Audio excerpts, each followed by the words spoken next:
আসসালামু আলাইকুম প্রিয় দর্শক, অন্য মঞ্চের আলাপচারিতায় আপনাদের সকলকে স্বাগত জানাচ্ছি। বিএনপি সরকার কত বড় ফাঁদে পড়েছে বিএনপি নিজেরাও বুঝছে না। হঠাৎ করে দেখবে যে বিএনপি জয় বাংলা হয়ে গেছে। হঠাৎ করেই বিএনপির জন্য অশনি সংকেত।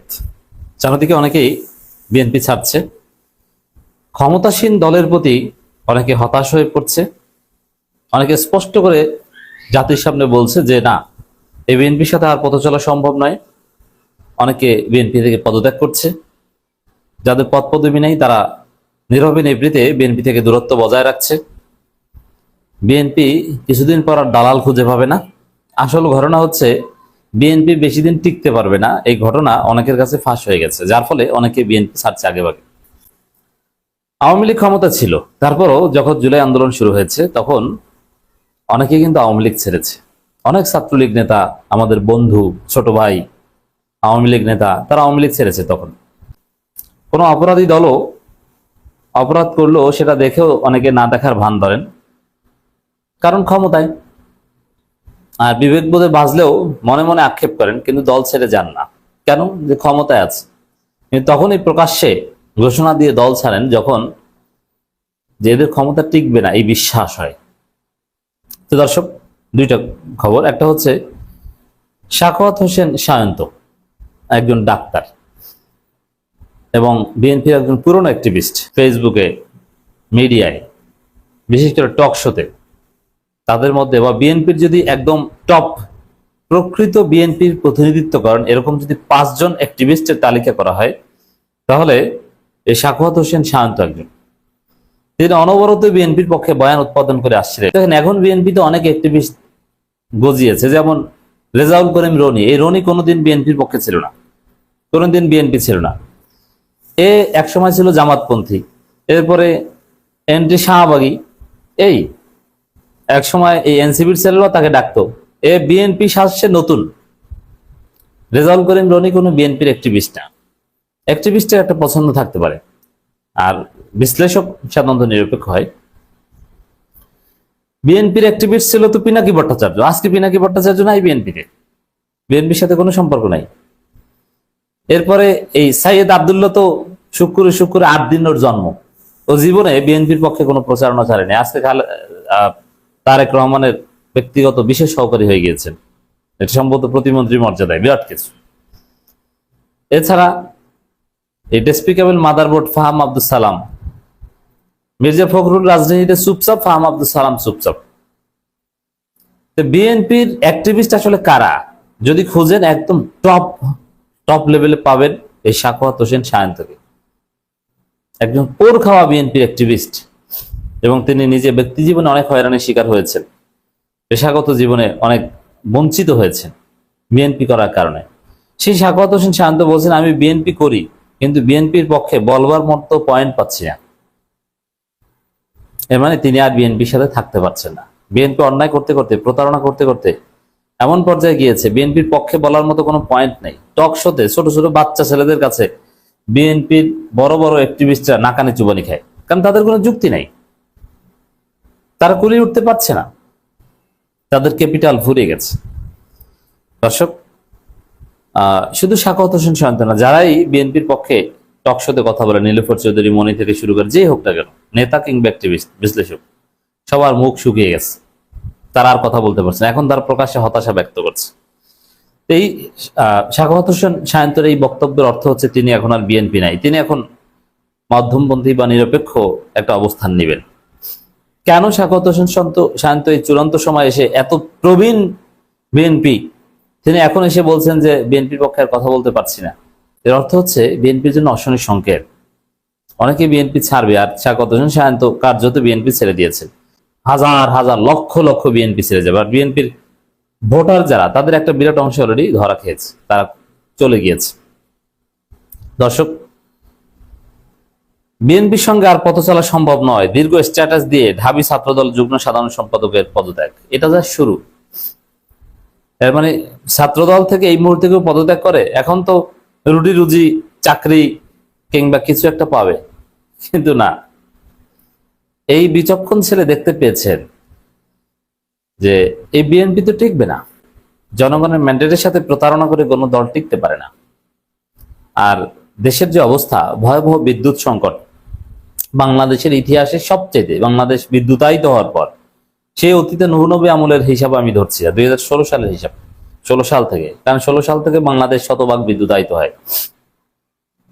তারপর থেকে সবচেয়ে ভয়াবহতম বিদ্যুৎ বিপর্যয় বাংলাদেশ, এবং সামনে অর্থনৈতিক মন্দা আসছে, মানুষের জীবন নাবিশ্বাস হয়ে উঠছে। তো এই পরিস্থিতিতে বিএনপির সঙ্গে পথ চলাটা নিরাপদ নয়, কারণ বিদ্যুতের দাবিতে, খাবারের দাবিতে, তেলের দাবিতে, জ্বালানির দাবিতে মানুষ যে কোনো সময় রাজপথে নেমে পড়তে পারে, বিএনপিকে জয় বাংলা করে দিতে পারে। এজন্যে আগে ভাগে অনেকে বিএনপির সাথে পথ চলা ছিন্ন করছে। হ্যাঁ, এটা বৈশ্বিক ক্রাইসিস হতে পারে, কিন্তু তার এই জন্য যে সরকারের পতন হবে তা না। কিন্তু সরকার সব একসাথে মাখিয়ে ফেলেছে। একদিকে অর্থনৈতিক ক্রাইসিস, জ্বালানি সংকট থেকে শুরু করে মানুষের জনজীবনের প্রত্যেকটা ডেইলি কমোডিটিস এর উপর ভয়াবহ প্রভাব, মূল্য বৃদ্ধির একটা অবস্থা চলে এসছে। আরেকদিকে আওয়ামী লীগের সাথেও প্রতারণা করেছে। তো সব ফ্রন্টে তো বিএনপি খেলতে পারবে না। জাতীয় দুর্যোগ মোকাবিলায় বাংলাদেশ জাতীয়তাবাদী দল বিএনপি কপটতার আশ্রয় নিয়েছে। যেমন এই যে কি কপটতা দেখেন, হাম একটা মহামারী, কিন্তু এরা বলছে না, মুনাফিকি করছে, বলছে যে কিছু না, এবং গোপন করছে তথ্য। তাই দলের প্রতি সমর্থন প্রত্যাহার করছে উল্লেখ করে ছাত্রদল থেকে পদত্যাগ করেছে বাংলাদেশ জাতীয়তাবাদী ছাত্রদল ঢাকা বিশ্ববিদ্যালয় শাখার যুগ্ম সাধারণ সম্পাদক শেখ শোভন। এরকম আরো অনেক দেখবেন সামনে,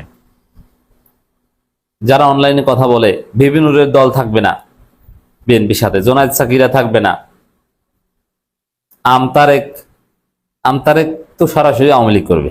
আসসালামু আলাইকুম দর্শক, একেবারে ভাইরাল হওয়া স্পিকার, বাংলাদেশ জাতীয় সংসদের স্পিকার হাফিজউদ্দিন আহমেদ বীর বিক্রম, তার একটা 2 লাইনের একটা কমেন্ট, এটা বেশ আলোড়ন তুলেছে। কিন্তু আমি এটার একটু ভেতরে ঢুকতে চাই, একটু আবার মনে করিয়ে দিই স্পিকার যে কথাগুলো বলেছেন।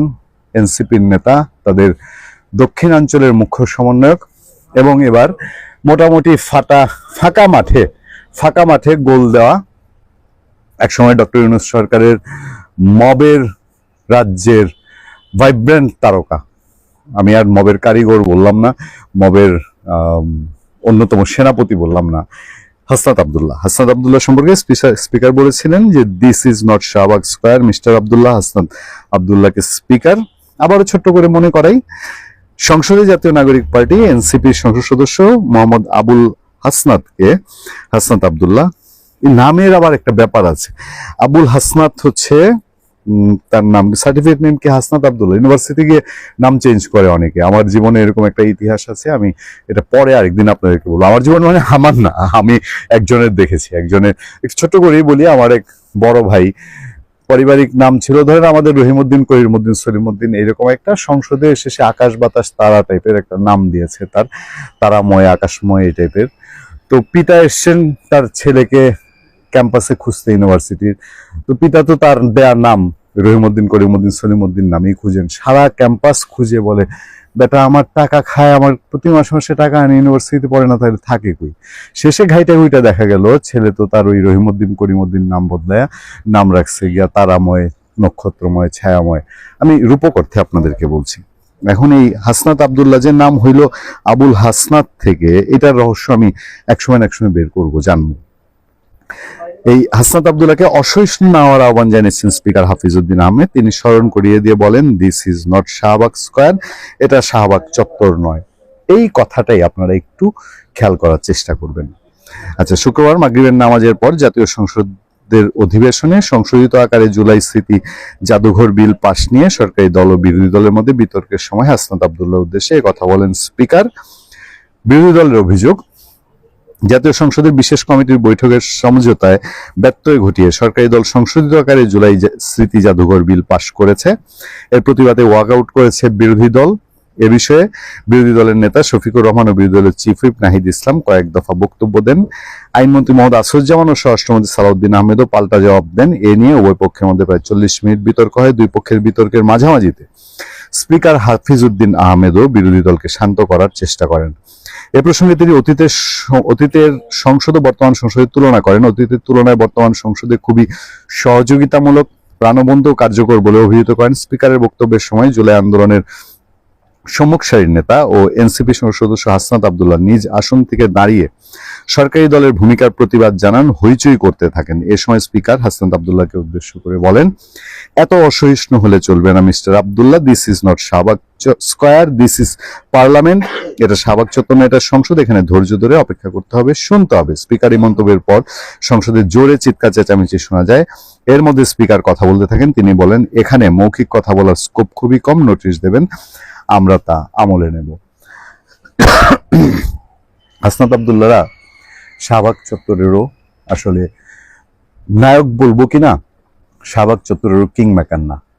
শাহবাগ চত্বরে এই জাতির জন্য ইতিহাস তৈরি হয়, এই টাইপের কোনো উপস্থিতি কোনোদিন হাসনাত আব্দুল্লাহরা দেখাতে পারেন। হাসনাত আব্দুল্লাহরা শাহবাগকে কলঙ্কিত করেছেন। যে শাহবাগ মুক্তির শপথ নেওয়া শাহবাগ, যে শাহবাগ গণতন্ত্র অসাম্প্রদায়িকতার শাহবাগ, সেই শাহবাগকে তারা জড়ো হয়েছেন কখনো কখনো ওই ইনকেলাব মঞ্চের স্লোগান নিয়ে, কখনো কখনো অশ্লীল স্লোগান নিয়ে, কখনো কখনো জাতীয় সঙ্গীত অবমাননা করে, কখনো কখনো রাজাকার আমি কে তুমি কে রাজাকার নিয়ে, কখনো কখনো আওয়ামী লীগ নিষিদ্ধের জন্য নাটক তৈরির প্ল্যাটফর্ম হিসেবে। সেখানে তারা অভ্যস্ত। এই নাটকীয় কিছু চিৎকার চেঁচামেচি করে তাদের নিজস্ব প্ল্যান্টেড লোক দিয়ে দাবি আদায়। সংসদেও যে একটা সমঝোতার ব্যাপার স্যাপার আছে, সমঝোতার মধ্যে দিয়ে তারা যেরকম এমপি অনেকে বলেন শোনা যায়, এই সমঝোতার জায়গায় এই যে মাঝে মধ্যে হাউকাউ চিৎকার করেন, এটাও কি শাহবাগে যে টাইপের নাটক করেছেন সেই নাটকের কোনো পার্ট? পররাষ্ট্রমন্ত্রী ডক্টর খলিলুর রহমান তিনি ভারত সফর করেছেন, নিশ্চয়ই খুবই আলোচিত ভারত সফর। এটি কোনো ভারত সরকারের আমন্ত্রণে সরকারি সফর টাইপের সেরকমও না, আবার দুই দেশের দ্বিপাক্ষিক কোনো বড় সফর না। তিনি মরিশাস যাচ্ছিলেন ভিন্ন একটা অনুষ্ঠানে যোগ দিতে, তার পথে তিনি ভারতে গিয়েছেন। কিন্তু তার এই ট্যুরের প্রতি বাংলাদেশে আমরা সাংবাদিক যারা আছি এবং ভারতীয় সাংবাদিক সবার ছিল তীক্ষ্ণ নজর। কারণ দুই দেশেই মানে আনুষ্ঠানিক সরকারি যে কাঠামো, ধরেন ভারতে বিজেপি তাদের সরকারি কর্মকর্তা কর্মচারীরা, বাংলাদেশে বিএনপি জামাতে ইসলাম তাদের সরকারি কর্মকর্তা কর্মচারী, এর আড়ালেও বড় একটা জনগোষ্ঠীর আগ্রহের জায়গা হচ্ছে আওয়ামী লীগ। আওয়ামী লীগ নিয়ে কিছু হয় কিনা, ভারতে আমাদের ভিসা সুবিধা যেটা বন্ধ হয়েছিল সেগুলো চালু হয় কিনা, ভারতের সাথে সম্পর্কটা আগের মতো হয় কিনা, এই প্রেক্ষাপটে আমি একটু ধরিয়ে দিই। আমাদের পররাষ্ট্রমন্ত্রী কিছু কথা বলেছেন, সেই কথাগুলো আমরা একটু জেনে নেই, তাহলে আমাদের জন্য আলোচনা করতে সুবিধা হবে। নয়াদিল্লি ও ঢাকা শূন্য থেকে শুরু করেছে। কেমন? নয়াদিল্লি ও ঢাকা শূন্য থেকে শুরু করছে না, বরং এমন এক সম্পর্কের স্মৃতি থেকে এগুচ্ছে যা গড়ে উঠেছে অভিন্ন নদী, অভিন্ন সীমান্ত এবং সাংস্কৃতিক ঘনিষ্ঠতার ভিত্তিতে। এসব ক্ষেত্রে আনুষ্ঠানিক কূটনীতি অনেক সময় অপ্রয়োজনীয় মনে হয়। বাংলাদেশের প্রধানমন্ত্রী তারেক রহমানের নেতৃত্বে নতুন সরকার ক্ষমতায় আসার পর ভারতীয় গণমাধ্যমে প্রথম সাক্ষাৎকারে এনডিটিভিকে পররাষ্ট্রমন্ত্রী খলিলুর রহমান বলেন, তিনি দ্বিপাক্ষিক সম্পর্কের ভবিষ্যৎ দেখছেন ধীরে ধীরে কিন্তু নিশ্চিতভাবে, এটি ধারণার আলোকে। এর একটি প্রতিফলন দেখা যায় ২৬ মার্চ দিল্লিতে বাংলাদেশের জাতীয় দিবস অনুষ্ঠানে। খুবই দুর্দান্ত একটা জাতীয় দিবসের অনুষ্ঠান।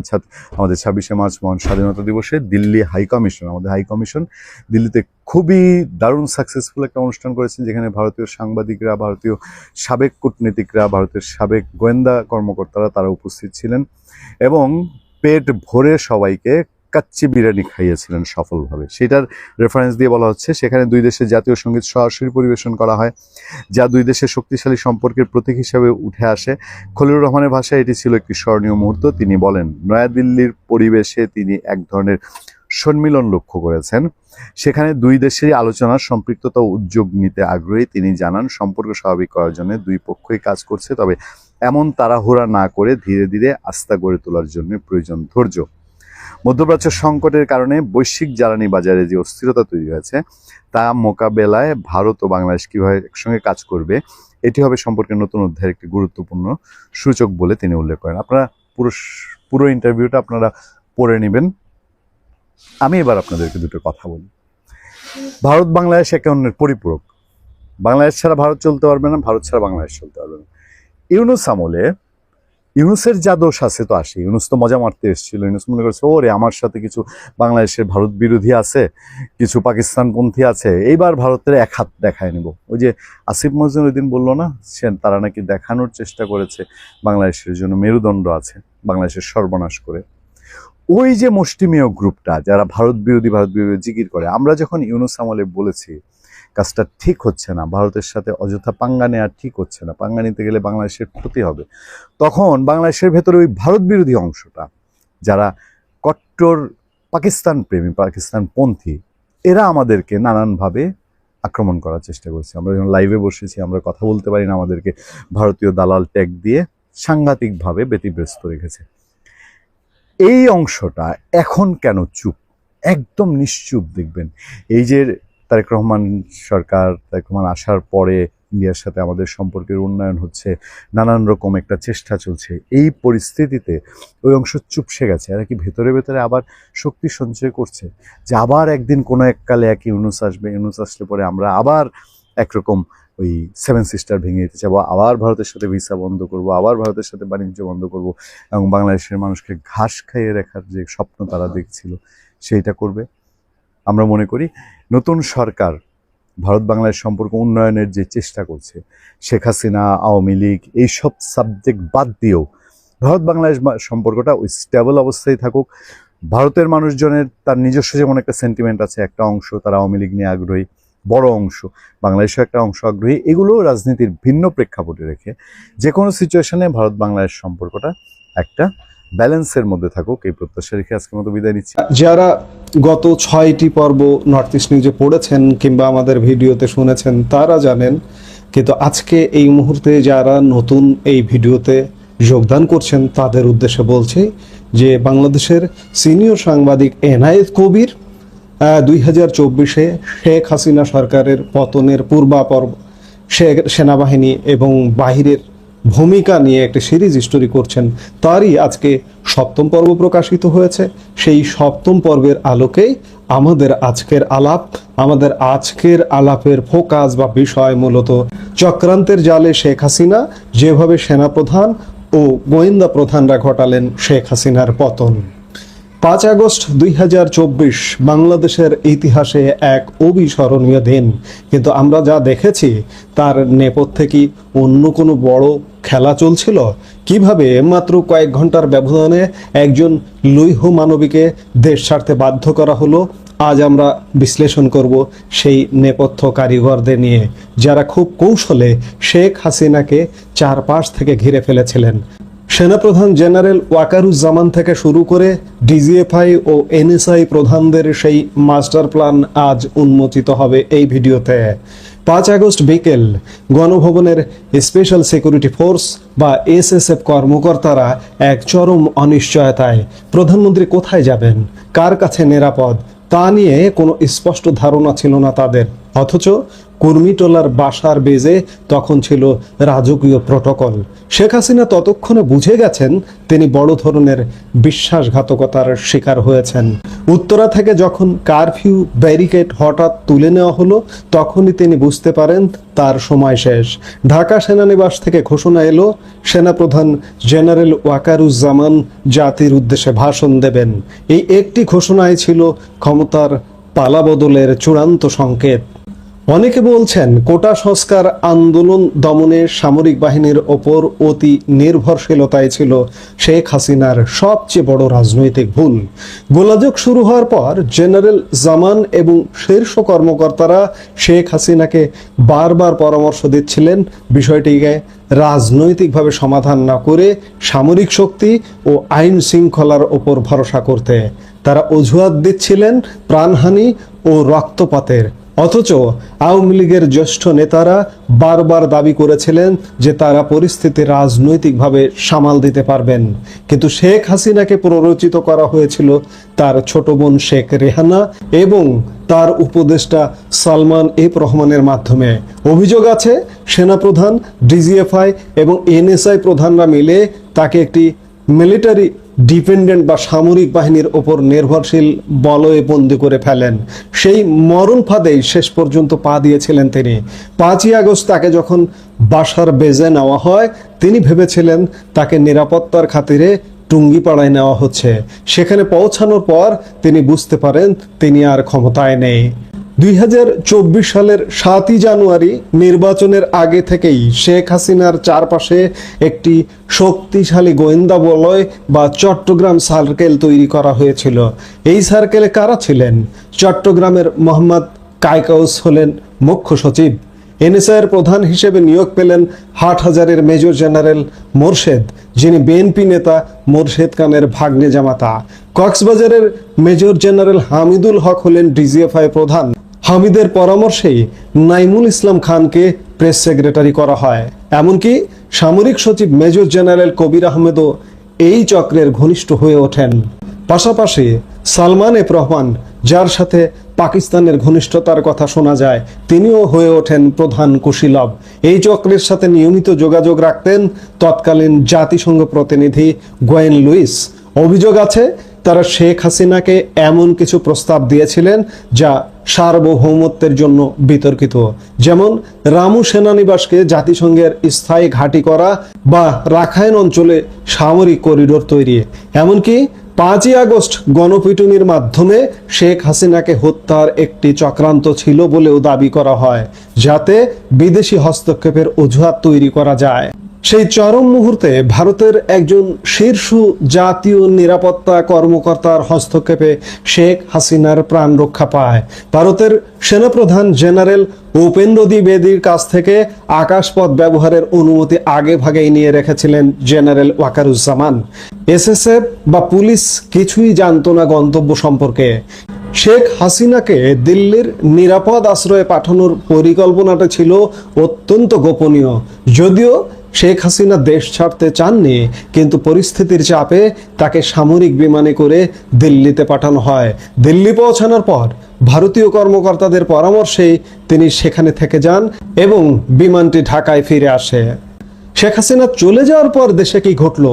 গণভবন, সংসদ ভবন আর প্রধানমন্ত্রীর কার্যালয়ে অবাধে ভাঙচুর চলল।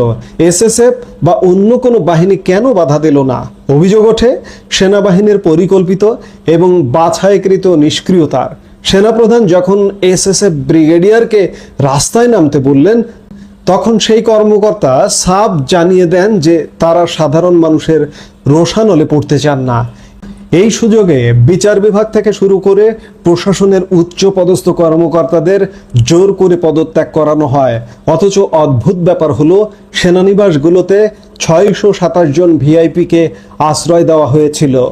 তাদের মধ্যে অনেকে পরে দেশ ছেড়েছেন, আবার কাউকে ডিবি পুলিশের হাতে তুলে দেওয়া হয়েছিল। ওবায়দুল কাদেরকে যশোর সেনানিবাস হয়ে ভারতে পাঠানোর ব্যবস্থা করা হয়, অথচ আইজিপি আব্দুল্লাহ আল মামুনকে গ্রেপ্তার করা হয়। এই সিলেক্টিভ আচরণ অনেক প্রশ্নের জন্ম দেয়। পরিশেষে বলা যায়, 5ই আগস্টের এই পট পরিবর্তন কোনো আকস্মিক ঘটনা ছিল না। এটি ছিল অত্যন্ত নিপুণভাবে সাজানো এক ছক, যেখানে গোয়েন্দা সংস্থাগুলো একদিকে কোটা আন্দোলনকে সহিংস করে তুলছিল, অন্যদিকে ছাত্র নেতাদের আটক করে বিতর্কিত বিবৃতি দিয়ে আন্দোলনকে উস্কে দিচ্ছিল। ফলাফল আওয়ামী লীগের পতন এবং জামাতে ইসলামীর রাজনৈতিক পুনর্বাসন।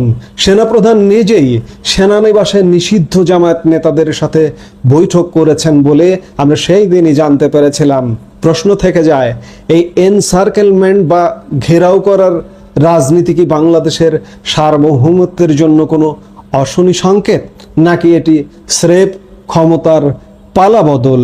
এই ঘটনাটি দেখে আমি বারবার মনে করি, আমার 5 আগস্ট 2024 থেকেই মনে হয় প্রায় 350 বছর আগের নবাব সিরাজউদ্দৌলার পতনের যে প্রাসাদ ষড়যন্ত্র হয়েছিল এবং শেখ হাসিনার পতনের প্রাসাদ ষড়যন্ত্র একই সূত্রে গাথা, একই রকম, জাস্ট ওইটার কপি পেস্ট এটি। আপনাদের কি মনে হয়? কমেন্ট করে আমাদের জানান। আমরা আসলে একটু আসি এই ধরনের মামলা মোকদ্দমার বিষয়ে একটু আপনি জানেন যে কুষ্টিয়ায় ওই একজন শামীম জাহাঙ্গীর নামে, পীর শামীম নাকি জানি বাবা জাহাঙ্গীর কি, তাকে হত্যা করা হয়েছে। হত্যা করার পর আজকে কিন্তু 6 দিন অতিক্রম হয়ে গেছে, এখন পর্যন্ত কিন্তু কাউকে গ্রেপ্তার করা হয়নি। অথচ ভিডিওতে সবকিছু দেখা যাচ্ছে। যে কয়েকজনের নামে মামলা করা হয়েছে, মামলার যিনি প্রধান আসামি, এই ভদ্রলোক আবার ইসলামী ছাত্র শিবিরের সাবেক সভাপতি এবং দৌলতপুর উপজেলা জামাতের একজন গুরুত্বপূর্ণ কর্মকর্তা, এবং তাকে কেন আসামি করা হলো? এই জন্য জামাত অলরেডি মিছিল টিছিল করতেছে, মিছিল সমাবেশ সবই করেছে। অথচ এই তালিকায় কিন্তু ইসলামী আন্দোলনের খেলাফত মজলিসের একজন আছে, বিএনপির একজন আছে। খেলাফত মজলিস বিএনপি তাদেরকে মিছিল করতে দেখিনি। এখন কথা হলো যে দলের লোককে যদি কোনো এরকম ফৌজদারি অপরাধের জন্য আসামি করা হয়, তাহলে কি দলের দায়িত্ব মিছিল করে তাকে তার মানে এটাকে বিতর্কিত করা? মিছিল করে বিতর্কিত করা না, দলের রাইট আছে। আপনি যদি আমার বিরুদ্ধে একটা ভুয়া মামলা করেন, সেটার জন্য মিছিল করতেই পারি, মিছিল করা অপরাধ না। কিন্তু কথা হচ্ছে যে আপনি আসলে দায়ী কিনা। এখন সেখানকার যে রিপোর্ট গুলো উঠে আসছে, সেখানে তো বলা হচ্ছে যে জামাত শিবিরের এক নেতার সেখানে উস্কানি ছিল। তো উস্কানি যদি থেকে থাকে, যদি মামলা হয়ে থাকে, সরকার মামলা করেছে, সেটা সরকারকে পর্যালোচনা করতে দেন। কিন্তু সেটা না করে গায়ের জোরে আপনি মামলা প্রত্যাহারের জন্য রাস্তায় নেমে যাবেন, সেটা তো হবে না। আমি দেখতে পাচ্ছি যে এই পর্যন্ত বিশেষ করে ইউনূসের সরকার আমলে 97টি মামলা মাজারে হামলা হয়েছে এবং 500 লোকের মতো আহত হয়েছে এবং এর মধ্যে 3 জন নিহত হয়েছে। এগুলোর সবগুলোর ক্ষেত্রে কোনো না কোনো ভাবে অভিযোগ আসছে যে স্থানীয় কোন্দল, আর আসছে যে জামাত শিবির রাজনৈতিক ভাবে যে মাজার বিরোধীদেরকে প্রতিরোধ করার জন্য, যারা সুন্নি ওয়াহাবি, এই যে সুন্নিরা যারা মাজার প্রেমী যারা, তাদের বিরুদ্ধে এক ধরনের লড়াই করার জন্য তারা এগুলো করছে। এবং রাজনৈতিক ভাবে তারা তাদের প্রতিপক্ষ। বিগত নির্বাচনও আপনি দেখেছেন যে যে এরা মাজার ভক্তের লোকজন জামাতের বিরুদ্ধে কথা বলেছে। তো জামাত তার রাজনৈতিক আকাঙ্ক্ষা বাস্তবায়নের জন্য ইসলামী মনা অন্য অন্য প্রতিষ্ঠানগুলোর বিরুদ্ধে, অন্য মতাবলম্বীদের বিরুদ্ধে এই এই খড়ক চালাচ্ছে।